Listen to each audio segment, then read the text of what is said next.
మీకు తెలియని వ్యక్తుల నుంచి ఫేస్బుక్, ఇన్స్టాగ్రామ్ లేదా వాట్సాప్లో వీడియో కాల్స్ వస్తున్నాయా? కాల్ కానీ లిఫ్ట్ చేశారంటే డబ్బులతో పాటు పరువు కూడా పోగొట్టుకుంటారు. అదేవిధంగా మానసిక శోభను కూడా అనుభవించే అవకాశం ఉంది. కాబట్టి జాగ్రత్త పడండి.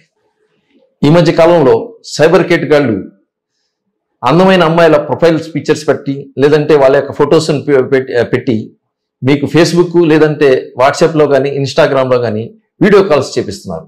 మీరు కానీ తొందరపాట్లో కానీ లేదంటే వీడియో కాల్ ఏదో ఉందో తెలియదు కదా అని కానీ లిఫ్ట్ చేశారంటే మీరు మాట్లాడిన వీడియో కాల్ని రికార్డ్ చేయడం జరుగుతుంది. ఆ వీడియోని మార్ఫింగ్ చేసి న్యూడ్ వీడియోగా మార్చి మీ యొక్క ఫేస్తో మళ్ళీ ఆ యొక్క వీడియోని తయారు చేసి మళ్ళీ మీకే పంపిస్తారు. మీ న్యూడ్ వీడియోని మీ ఫ్రెండ్స్కి, మీ కుటుంబ సభ్యులకి పంపిస్తాము. అదేవిధంగా పోర్న్ సైట్స్లో కూడా పెడతామని చెప్పేసి మిమ్మల్ని బెదిరించడం జరుగుతుంది. చాలామంది బంధువులకు తెలిస్తే, పిల్లలకు తెలిస్తే అవమానాలకు గురవుతామని చెప్పేసి భయపడి వాళ్ళు అడిగినట్టుగా, డిమాండ్ చేసినట్టుగా డబ్బులు పంపిస్తూ ఉన్నారు. ఇలాంటి న్యూడ్ వీడియోస్తో ఎవరైనా మిమ్మల్ని బెదిరిస్తూ ఉంటే వాళ్ళకి ఎట్టి పరిస్థితుల్లో కూడా డబ్బులు పంపకండి. ఒకసారి కానీ మీరు డబ్బులు పంపించారా వాళ్ళు మళ్ళీ మిమ్మల్ని డిమాండ్ చేసి మీ దగ్గర నుంచి డబ్బులు గుంజుతారు. ఈ సైబర్ కేటగాళ్ళు ఈ యొక్క న్యూడ్ వీడియోస్తో సమాజంలో ఉన్నత స్థాయిలో ఉన్న వాళ్ళని లేదంటే పెద్ద వయసు ఉన్న వాళ్ళని ఎక్కువగా టార్గెట్ చేస్తూ ఉన్నారు.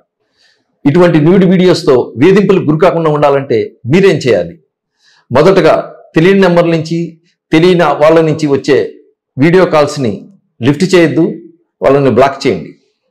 మీరు ఈ యొక్క సైబర్ నేరగాళ్ల న్యూడ్ వీడియోస్ వేధింపులకు కానీ గురైతే ఆ విషయాన్ని మీ కుటుంబ సభ్యులకి, మీ స్నేహితులతో పంచుకోండి. వారు మీకు సపోర్ట్గా నిలబడతారు. ఆ తర్వాత ఈ దగ్గరలో ఉన్న పోలీస్ స్టేషన్లో రిపోర్ట్ చేయండి, తగిన చర్యలు తీసుకుంటారు.